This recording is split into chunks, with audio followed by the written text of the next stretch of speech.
Hello, I'm Veronica Pedrosa in Kuala Lumpur. These are the main stories on Al Jazeera.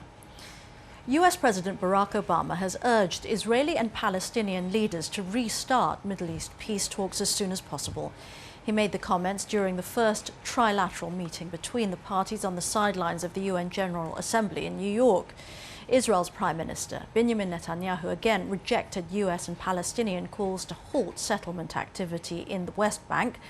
Palestinian President Mahmoud Abbas responded by saying that negotiations could not restart without a freeze. Meanwhile, during a UN climate summit in New York, both China and the US have vowed to take urgent action on tackling global warming.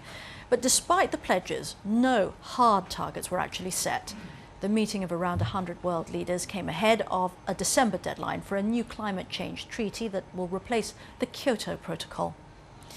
At least 8 people have been killed and dozens more wounded during a gun battle in Somalia's capital, Mogadishu.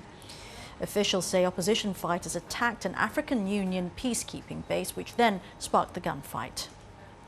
The interim government in Honduras says it's willing to talk to ousted President Manuel Zelaya, but only if he recognizes November's upcoming presidential election. Earlier, supporters of Zelaya clashed with riot police outside the Brazilian embassy in the capital, Tegucigalpa. Zelaya is holed up inside the embassy after making a surprise return to his homeland on Monday.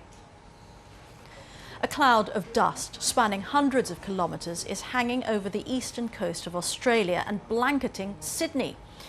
Visibility is so poor that authorities have diverted several flights and suspended ferries in the harbour. Residents have likened it to a scene from a disaster movie. The dust blew in from the outback, carried by unusually strong winds. And severe flooding in the US state of Georgia has killed at least 8 people.